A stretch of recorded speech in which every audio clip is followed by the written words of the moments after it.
Hi friends, welcome to study with handshake. Please subscribe this channel. Telangana TET మరియు DSC ప్రత్యేకం. Telangana TET మరియు DSC social material మా యాప్లో available ఉంది. లింక్ డిస్క్రిప్షన్లో ఉంది, డౌన్లోడ్ చేసుకోండి.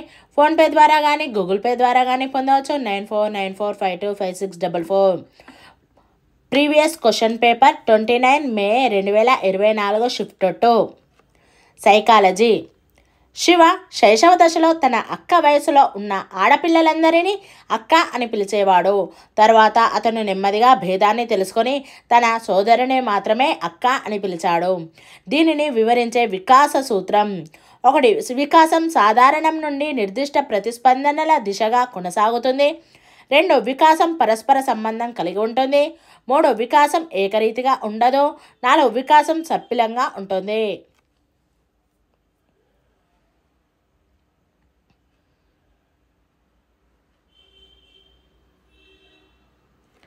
ఆన్సర్ 1. వికాసం సాధారణం నుండి నిర్దిష్ట ప్రతిస్పందనల దిశగా కొనసాగుతుంది. ఒకే పరిమాణంలో చిరుతిండిని కలిగి ఉన్న వివిధ ఆకార పెట్టెల నుండి ఏ పెట్టెను తీసుకోవాలో తెలియక తికమకపడే పిల్లవాడు పియాజే సంజ్ఞానాత్మక వికాస సిద్ధాంతం యొక్క ఈ దశలో ఉన్నాడు. 1. అమూర్త ప్రచాలక దశ. 2. ఇంద్రియ చాలక దశ. 3. పూర్వ ప్రచాలక దశ. 4. మూర్త ప్రచాలక దశ.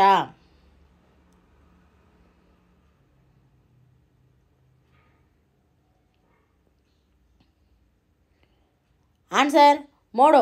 పూర్వ ప్రచాలక దశ.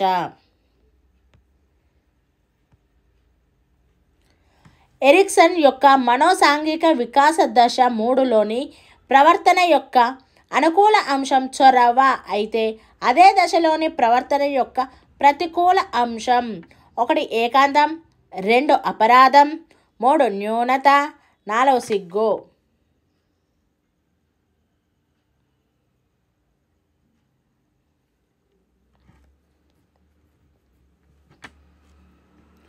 ఆన్సర్ 2. అపరాధం.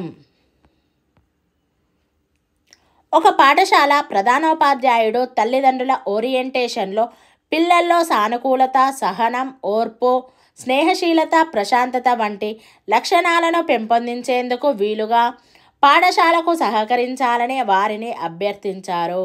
ఇక్కడ ప్రధానోపాధ్యాయుడు వీటిని అభివృద్ధి చేయడం గురించి మాట్లాడుతున్నారు. 1. సహజ సామర్థ్యాలు. 2. అభిరుచులు. 3. ప్రజ్ఞ. 4. వైఖరులు.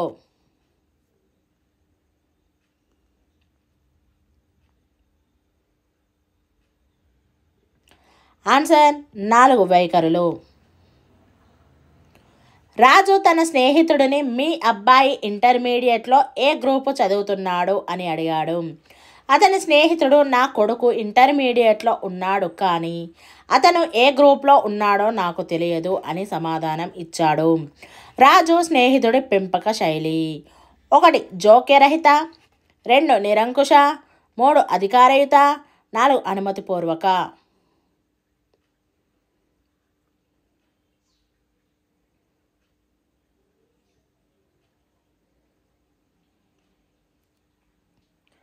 ఆన్సర్ 1. జోక్యరహిత. ఒక పరిశోధకుడు ప్రభుత్వ ప్రాథమిక పాఠశాలల పిల్లల యొక్క సాంఘిక వికాసాన్ని అధ్యయనం చేయాలనుకుంటున్నాడు. కింది వాటిలో అధ్యయనం చేయుటకు ఉత్తమమైనది. 1. ప్రక్షేపక పరీక్ష. 2. Anecdotal record. 3. ప్రయోగం. 4. అంతఃపరిశీలన.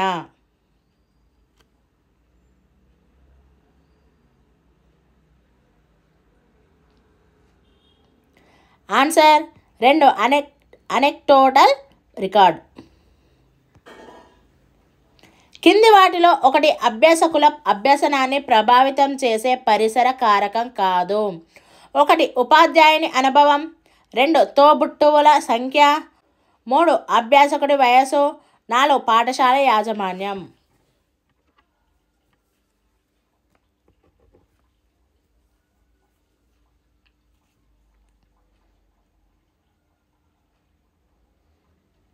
ఆన్సర్ 3. అభ్యాసకుడి వయస్సు. వైగోట్స్కీ ఒక వ్యక్తి యొక్క సంజ్ఞానాత్మక వికాసంలో ఈ కింది అంశాలలో ఒకదానికి ఎక్కువ ప్రాముఖ్యతను ఇవ్వలేదు. 1 భాష, 2 సాంస్కృతిక మరియు సాంఘిక పరిసరం, 3 మధ్యవర్తిత్వం, 4 జీవ సంబంధమైన.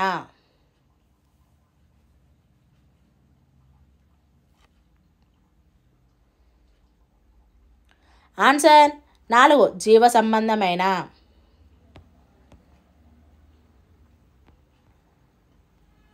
కింది వాటిలో ప్రేరణ యొక్క సాధారణ సూత్రాలను గుర్తించండి. ఏ అభ్యసనకు సంసిద్ధత, బి అభ్యసనంలో చురుకుగా పాల్గొనడం, సి లక్ష్యం మరియు ప్రయోజనం యొక్క స్పష్టత, డి తగిన పద్ధతులు మరియు పరికరాల ఉపయోగం.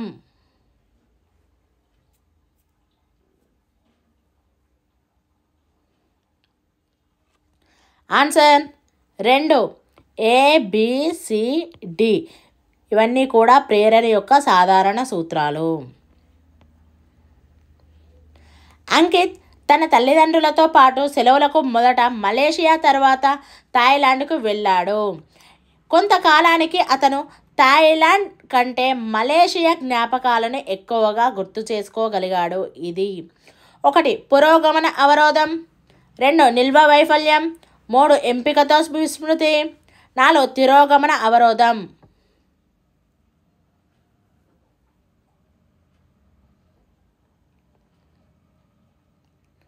ఆన్సర్ 1 పురోగమన అవరోధం. ఈ లక్షణం ఉన్న ఉపాధ్యాయులు అభ్యాసకుల భావాలను బాగా అర్థం చేసుకుంటారు. 1 సుదీర్ఘ అనుభవం, 2 ఒకే స్థానికత్వం, 3 అధిక ఉద్వేగాత్మక ప్రజ్ఞ, 4 ఉన్నత విద్యా అర్హతలు.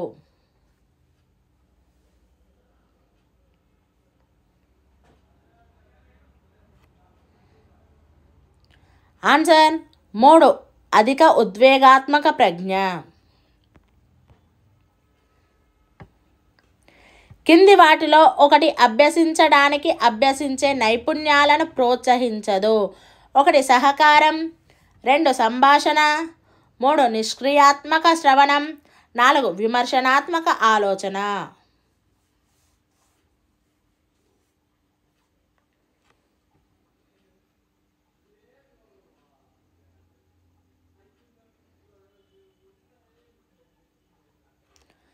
ఆన్సర్ 3 నిష్క్రియాత్మక శ్రవణం. ప్రత్యేక అవసరాలు గల కింది పిల్లలలో చలన ప్రతిస్పందనలు మరియు భాషణకు ప్రత్యామ్నాయాలు అవసరమయ్యే సమూహం. 1 వినికిడి లోపం, 2 సెరిబ్రల్ పాల్సీ, 3 నిదాన అభ్యాసకుడు, 4 దృష్టి లోపం.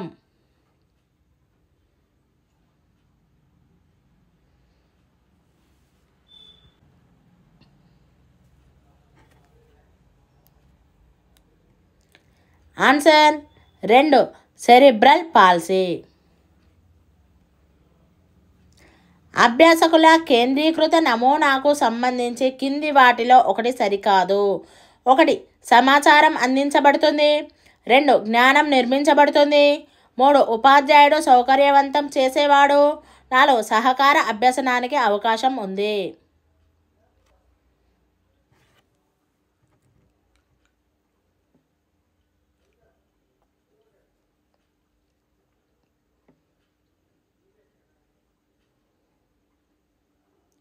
ఆన్సర్ 1 సమాచారం అందించబడుతుంది. కింది వాటిలో బోధన కృత్యాన్ని ప్రణాళిక చేయడం యొక్క ఉద్దేశాన్ని సూచించేది. ఏ బోధన లక్ష్యాల స్పష్టత, బి పాఠ్య ప్రదర్శన యొక్క తార్కిక క్రమం, సి వైయక్తిక భేదాలను తీర్చడం.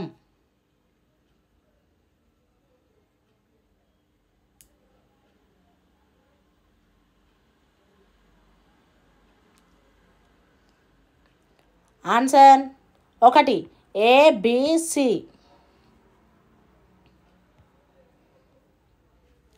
బ్రూనర్ యొక్క సర్పిల విద్య విధానాన్ని సమర్థించని స్టేట్మెంట్ను గుర్తించండి. 1 విద్యార్థులు నిరంతరం పునర్బలనం చేసుకుంటూ ముందు అభ్యసించిన వాటిని మరింతగా విస్తరించవచ్చు. 2 విద్యార్థులు ప్రస్తుత జ్ఞానాన్ని కొత్త సందర్భాలలో అన్వయించవచ్చు. 3 విద్యార్థులు భావనలను ఎక్కువ లోతుగా అవగాహన చేసుకోవచ్చు. 4 విద్యార్థులు ఒక భావనను పూర్తిగా నేర్చుకున్న తర్వాత వేరే కొత్త భావనకి వెళ్ళవచ్చు.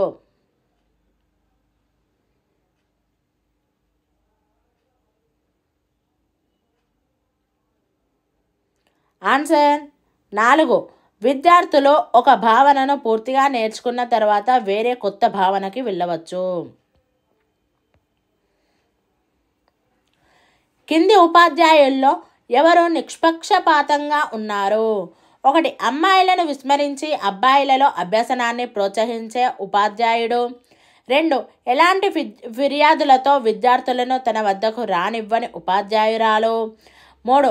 వ్యక్తిగత, తరగతి మరియు విషయ సంబంధిత ప్రశ్నలతో విద్యార్థులందరూ సంకోచించకుండా సంప్రదించే ఉపాధ్యాయుడు.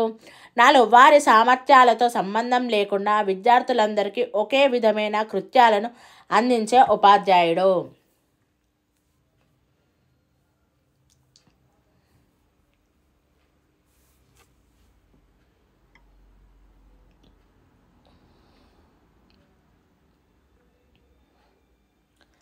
ఆన్సర్ 3.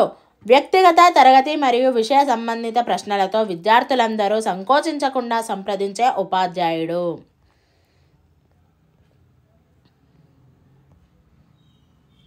కింది వాటిలో ఒకటి POCSO చట్టంలో పొందుపరచబడిన పిల్లలకు అనుకూలమైన ప్రక్రియ కాదు. 1. పోలీస్ స్టేషన్లో మాత్రమే పిల్లల స్టేట్మెంటును రికార్డు చేయడం. 2. రాత్రిపూట పోలీస్ స్టేషన్లో చిన్నారిని నిర్బంధించకూడదు. 3. పిల్లల స్టేట్మెంటును రికార్డు చేస్తున్నప్పుడు పోలీసు అధికారి యూనిఫామ్లో ఉండకూడదు. 4. పిల్లల వైద్య పరీక్ష పిల్లల తల్లిదండ్రుల సమక్షంలో మాత్రమే నిర్వహించాలి.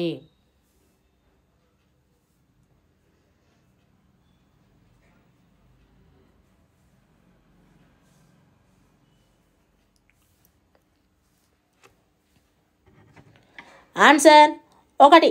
పోలీస్ స్టేషన్లో మాత్రమే పిల్లల స్టేట్మెంటుని రికార్డు చేయడం. కింది వాటిలో చలనాత్మక వికాస పనిని గుర్తించండి. 1. దువ్వడం. 2. పోల్చడం. 3. నివేదించడం. 4. మూల్యాంకనం చేయడం.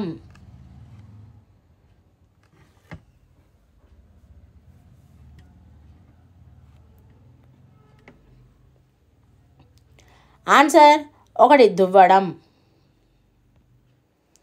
బండూరా ప్రకారం అభ్యసనం. 1. ప్రవర్తన ప్రక్రియ మాత్రమే. 2. సంజ్ఞానాత్మక ప్రక్రియ మాత్రమే. 3. ప్రవర్తన మరియు సంజ్ఞానాత్మక ప్రక్రియ. 4. ప్రవర్తన లేదా సంజ్ఞానాత్మక ప్రక్రియ రెండూ కాదు.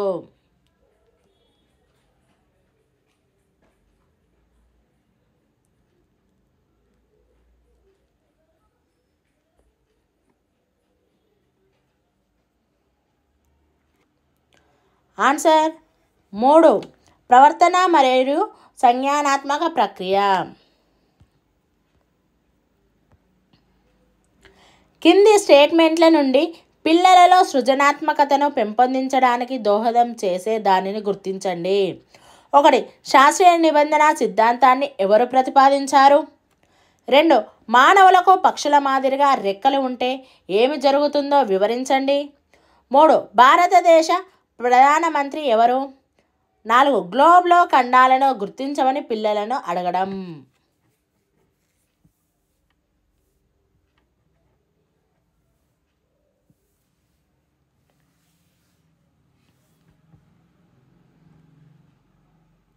ఆన్సర్ 2.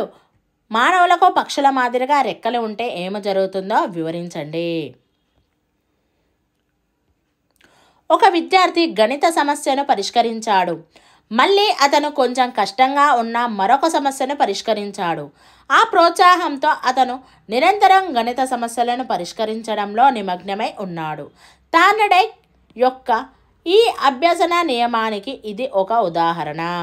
1. సంసిద్ధత నియమం. 2. అభ్యాస నియమం. 3. విచక్షణ నియమం. 4. ఫలిత నియమం.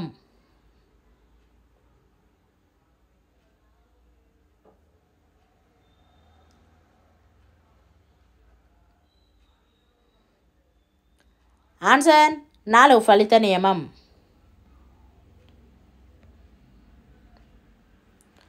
పాఠశాలలో సమ్మిళిత విద్యను నిర్వహించడానికి కింది వాటిలో అడ్డంకిగా పరిగణించకూడనిది: ఏ బహుళ భాషలు, బి సాంఘిక ఆర్థిక స్థితి, సి గ్రామీణ మరియు పట్టణ ప్రాంతాల మధ్య తేడాలు, డి శారీరక మరియు అభ్యసన వైకల్యతలు.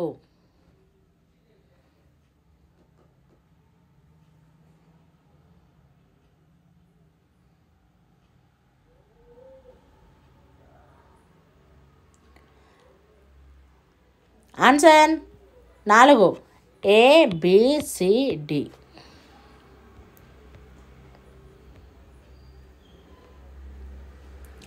పిల్లలు చలన నైపుణ్యాలను నేర్చుకోవడానికి కింది వాటిలో ఒకటి అవసరం లేదు: 1 అభ్యసించడానికి అవకాశాలను కల్పించడం, 2 వారు అభ్యసనకు సిద్ధంగా ఉన్నప్పుడు నైపుణ్యాలను పరిచయం చేయడం, 3 ఒకేసారి అనేక నైపుణ్యాలను పరిచయం చేయడం, 4 అభ్యసనకు మార్గదర్శకత్వం అందించడం.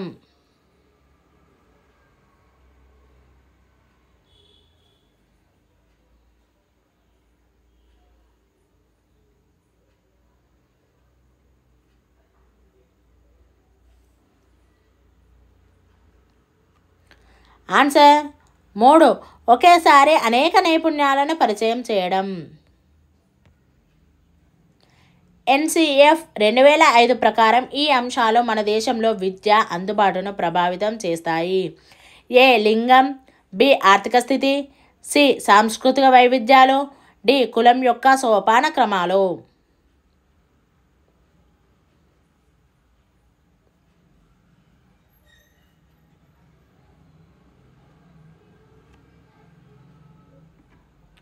Answer 1 ABCD. ఇవన్నీ కూడా విద్య అందుబాటును ప్రభావితం చేస్తాయి.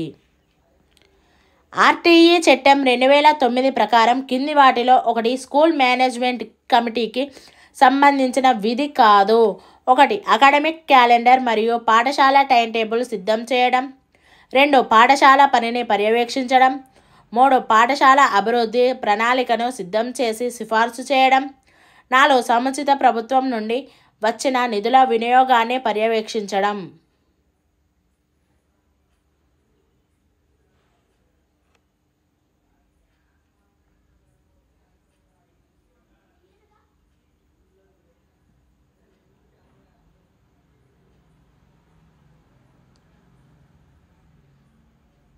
ఆన్సర్ 1 అకాడమిక్ క్యాలెండర్ మరియు పాఠశాల టైం టేబుల్ సిద్ధం చేయడం.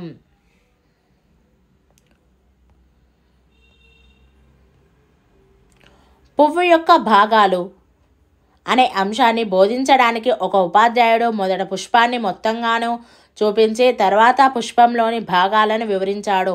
ఉపాధ్యాయుడు అనుసరించిన పద్ధతి ఈ అభ్యసన సిద్ధాంతంపై ఆధారపడి ఉంది: 1 యత్నదోష అభ్యసన సిద్ధాంతం, 2 అంతర్దృష్టి అభ్యసన సిద్ధాంతం, 3 శాస్త్రీయ నిబంధన సిద్ధాంతం, 4 కార్యసాధక నిబంధన సిద్ధాంతం.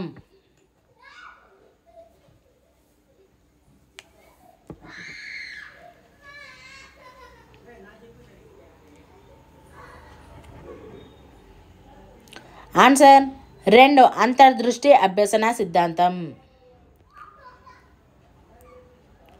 మూర్తిమత్వానికి సంబంధించి సరికాని స్టేట్మెంట్ను గుర్తించండి: 1 మూర్తిమత్వం అనేది సంజ్ఞానాత్మక, భావావేశ, చలనాత్మక ప్రవర్తనల విధానాలను కలిగి ఉంటుంది. 2 మూర్తిమత్వం అనేది చేతన, ఉపచేతన మరియు అచేతన కృత్యాలతో కూడుకున్నది. 3 మూర్తిమత్వం అనేది ఆనువంశికత మరియు పరిసరాల యొక్క ఉత్పత్తి. 4 ఒక వ్యక్తి యొక్క మూర్తిమత్వం మార్పు లేకుండా స్థిరంగా ఉంటుంది.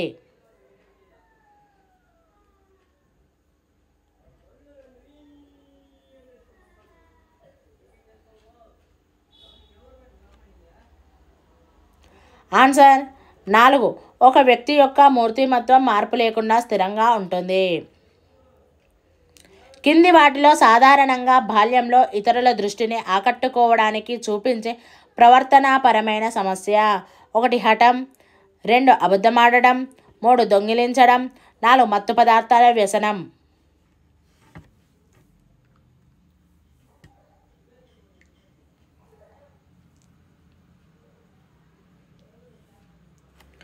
ఆన్సర్ 1 హఠం. ఒక పూర్వ ప్రాథమిక పాఠశాల ఉపాధ్యాయుడు తగిన సమయాల్లో బహుమతులను ఉపయోగించడం ద్వారా 4 సంవత్సరాల పిల్లవాడి వేధింపు ప్రవర్తనను మార్చాడు. ఈ విధమైన ప్రవర్తన మార్పును ఈ సిద్ధాంతం ద్వారా బాగా వివరించవచ్చు. 1 ఆవిష్కరణ అభ్యసనం, 2 యత్నదోష అభ్యసనం, 3 కార్యసాధక నిబంధనం, 4 అంతర్దృష్టి అభ్యసనం.